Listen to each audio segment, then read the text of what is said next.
Len, pasensya na. Malayo na naman ako. Sanay na ako, Josh. Basta ligtas ka. Yung padala ko, sapat ba? Sapat na sapat. Malapit na ba yung bahay natin? Oh, malapit na. Len, may tinatago ka ba sa akin? Meron. Pero para sa atin to. Ano yun? Hintayin mo muna pag-uwi mo.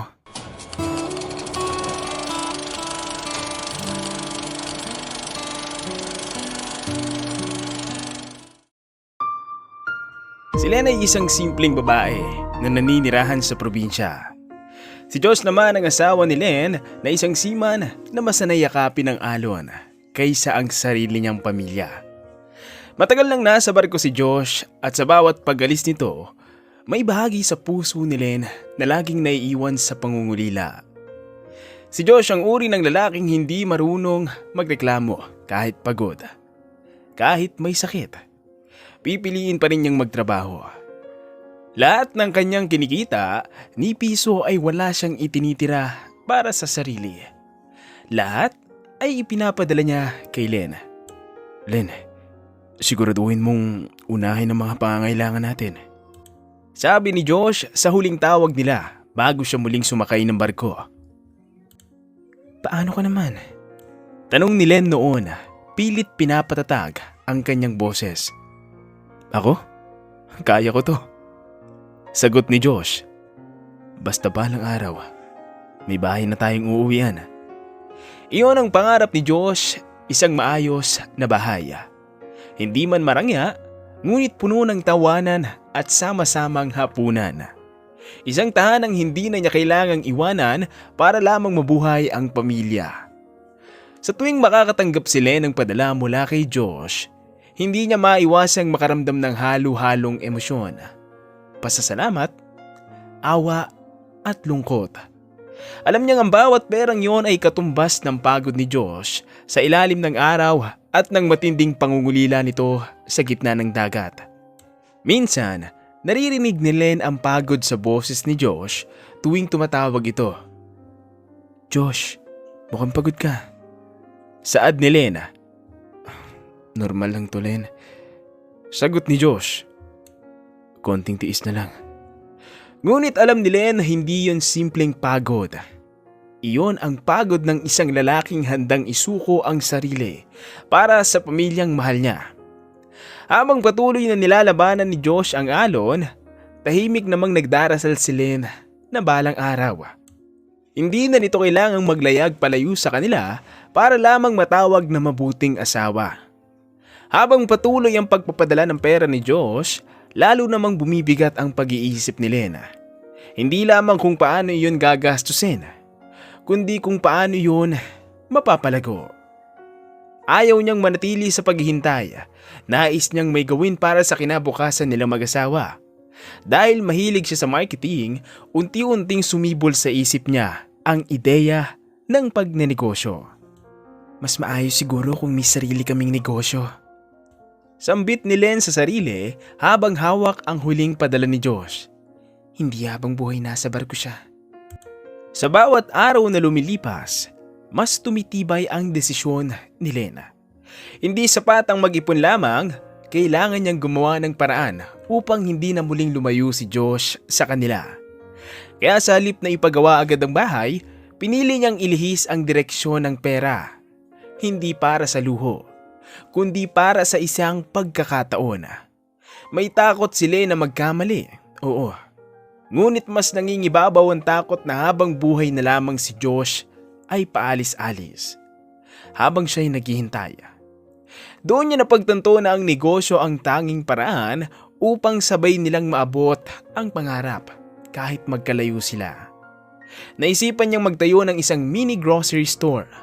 Hindi ito itinayo sa kanilang bahay at hindi rin malapit sa palengke. Sa halip, sa sentro mismo ng barangay niya nakita ang pagkakataon.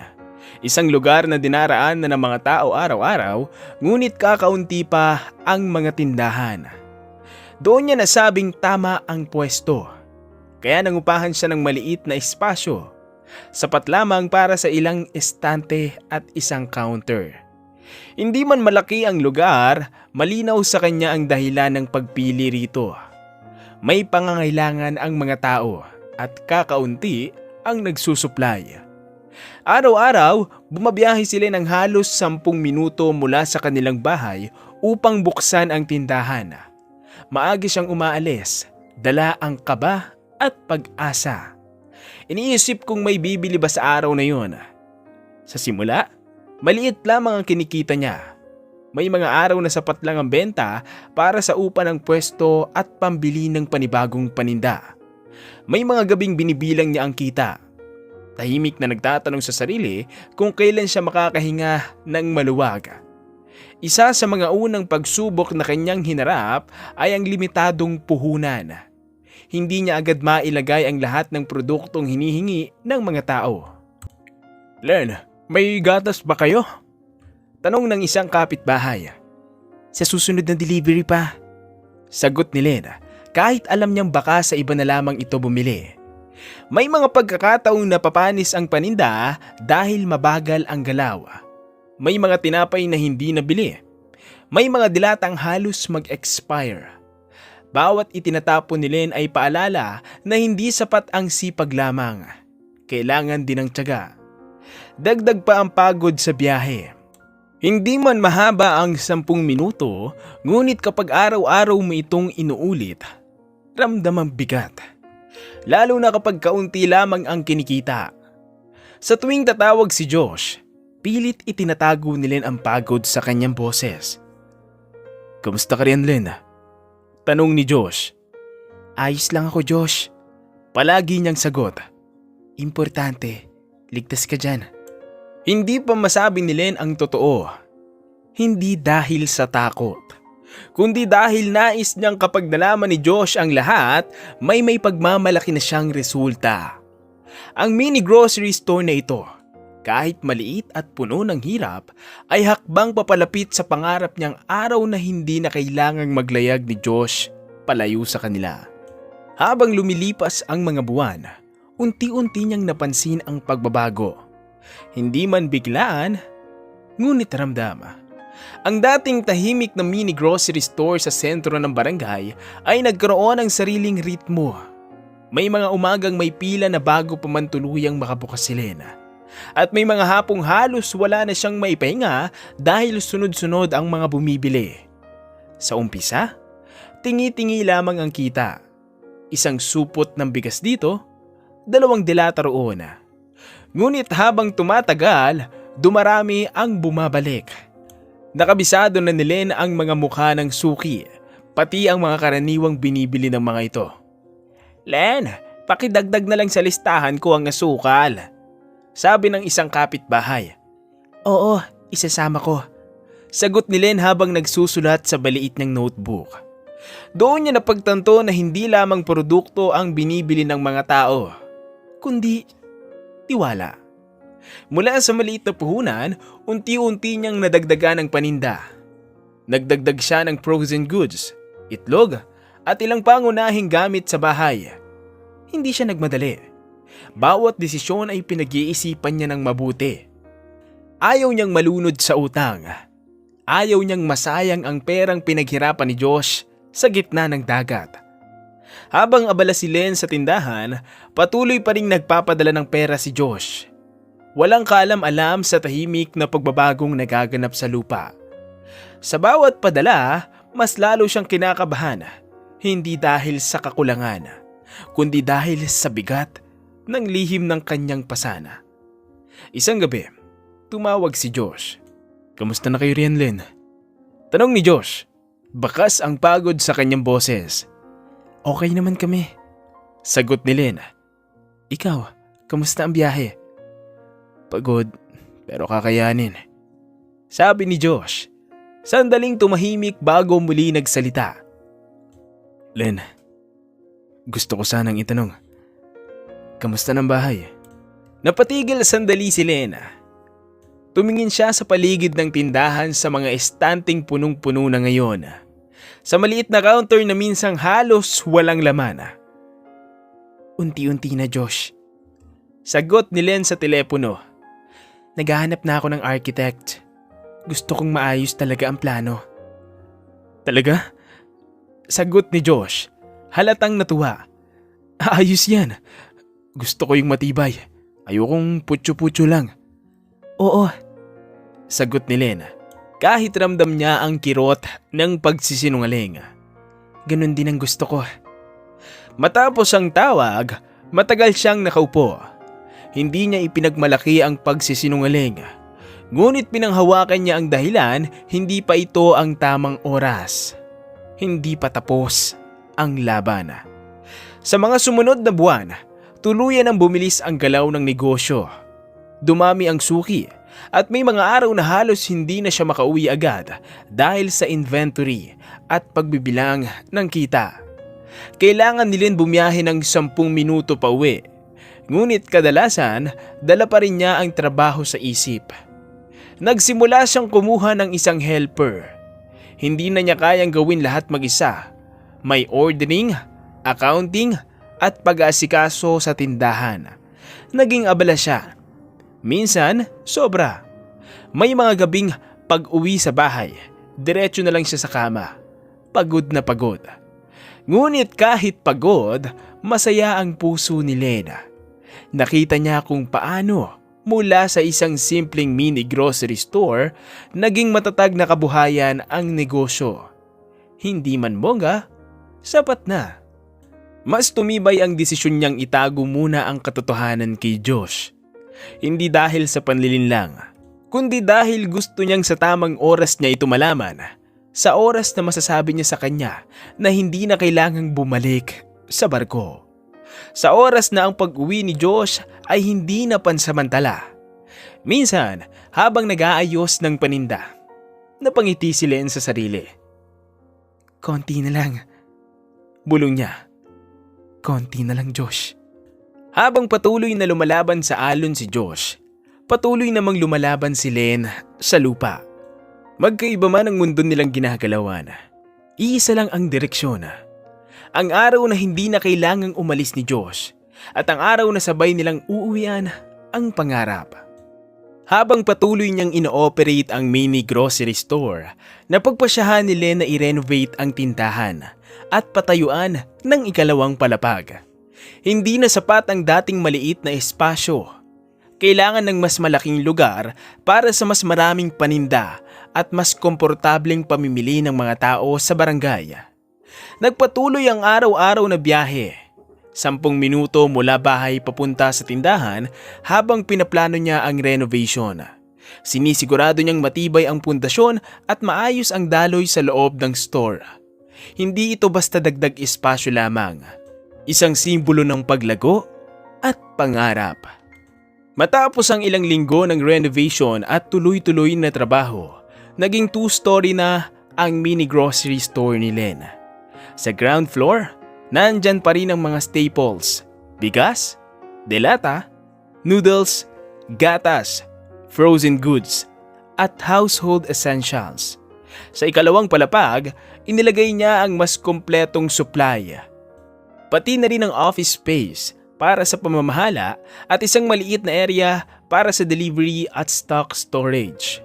Kasabay nito, nadagdagan din ng 3 counter upang mas mabilis ang serbisyo, lalo na kapag rush hour. Ngayon, kahit maraming customer, hindi nagkakagulo sa store. Mas sistematiko ang daloy at mas maginhawa para sa mga tao ang pamimili. Habang inaayos ni Len ang mga bagong istante at binabantayan ang inventory, tumawag si Josh sa telepono. Nang marinig niya ang boses nito, napangiti siya sa kabila ng pagod. Len, kamusta na kayo riyan? Tanong ni Josh, halatang pagod sa boses. Ayos lang kami, Josh. Sagot ni Len. Ang busy-busy lang dito. Nag-aayos lang ako ng bagong layout ng bahay. Nagpa-architect na ako. Gusto ko maayos talaga. Talaga? Sabi ni Josh, halatang natuwa. Ang saya naman. Gusto ko na makita ang bagong bahay natin. Oo, Josh. Konti na lang. aabutin natin ang pangarap. Sagot ni Len habang pilit na tinatago ang kaba sa puso. Hindi pa niya pwedeng isiwalat ang renovation ng store at ang tagumpay ng negosyo. Gusto niyang maging sorpresa sa tamang oras. Len, promise, pag-uwi ko, tuloy na tayo sa bahay Tanong ni Josh, bahagyang may halong excitement. Promise, Josh. Kaya mo yan dyan. Mag-ingat ka lang palagi. Sagot ni Len, pinanatili ang matatag na boses. Pagkatapos ng tawag, tumingala si Len sa tindahan at ramdam niya ang pagbabago. Ang dating maliit na mini grocery store ay lumago at naging 2-story. Mas kompleto ang produkto, mas organisado ang layout, at mas mabilis ang serbisyo. Ramdam niya rin ang tuwa ng komunidad. Hindi na nila kailangan pang pumunta sa lungsod para mamili. Sa bawat araw, mas tumitibay ang tiwala niya sa sarili at sa desisyon niyang itago muna ang negosyo kay Josh. Alam niya, darating ang araw na masasabi niya sa kanya ang lahat. Sa araw na yon, hindi na kailangang umalis ni Josh sa barko para lang magtrabaho. Makikita niya ang bunga ng kanyang sakripisyo at sabay nilang uuwian ang pangarap nilang tahanan. Habang patuloy na lumalago ang negosyo, napagpasyahan ni Len na simulan na rin ang pagpapagawa ng bahay. Kumuha siya ng mga skilled helper at engineer upang may oras siyang pamahalaan ang tindahan at sabay na masubaybayan ang paggawa sa kanilang bahay. Pinili nila ng 2-story design para sa mas maluwag na espasyo at mas maayos na silid. Sa ground floor, ilalagay ang living room, dining area at kitchen, malaki at open space para sa komportableng pagtitipon ng pamilya at mga bisita. Sa likod, may garden at laundry area para sa praktikalidad. Sa ikalawang palapag, nakaplano ang 3 silid tulugan, isang master bedroom para sa kanila ni Josh at 2 silid para sa mga anak na hinaharap. May mga balkonahe ang bawat silid para sa natural na liwanag at sariwang hangin. Pinili rin niya ang malalaking bintana at puting pader para sa maliwanag at malinis na interior. Naglagay rin siya ng maayos na driveway at garahe sa harap. At pinili ang simple pero eleganting fasad. Puting semento na may kahoy para maging matibay, classy at abot kaya. Kasabay ng pagpapatayo ng bahay, kumuha din sila ng mga empleyado para sa tindahan. Kailangan niya ng tumutulong sa pagbenta, inventory at pag-manage ng operations dahil mas abala na siya sa construction ng bahay at pamamahala ng negosyo. May cashier, stock assistant at floor manager na tumutulong sa bawat detalye ng operasyon. Habang busy siya sa pamamahala ng negosyo at magiging bahay nila ni Josh, natutunan niyang mag-multitask. May mga oras na napapagod si Len. Ngunit tuwing bumibisita sa site at nakikita ang lumalaking bahay, ramdam niya na bawat pawis at sakripisyo ay may direksyon at layunin. Sa bawat araw, habang inaayos niya ang estante sa store o nagbibigay panuto sa mga empleyado, palaging may ngiti sa kanyang labi. Konti na lang, Josh. Bulong ni Len sa sarili. Konti na lang at makikita mo rin ang pangarap natin. Ramdam ni Len na malapit na ang araw na makakabalik si Josh at makikita ang bunga ng kanyang pinaghirapan, ang negosyo na lumago at maayos ang pamamahala, at ang bahay na unti-unti nang matatapos. Lahat ng ito ay patunay na ang sakripisyo at tiyaga ay nagbubunga ng tagumpay. Hapon niyon nang umuwi si Len sa bahay matapos ang mahabang araw sa tindahan. Paglapit niya sa gate, may napansing pamilyar na lalaki sa harap. Si Josh. Hindi niya makontrol ang tibok ng kanyang puso. Hindi siya nagpaalam. Bigla na lang siyang naroon. Nakatingin sa bago at lumalaking istruktura ng kanilang 2-story house. Ang unang napansin niya ay ang ngiti ni Josh na mas maliwanag pa sa araw. Josh! Sigaw ni Len habang tumatakbo papunta sa kanya. Napatingin si Josh sa kanya at sa mismong sandaling yon, naramdaman ni Len ang saya ng asawa. Puno ng tuwa at pagkasurpresa. Len, ito ba talaga? Saglit na sambit ni Josh. Hawak ang ulo niya at tila nahihirapan sa dami ng emosyon.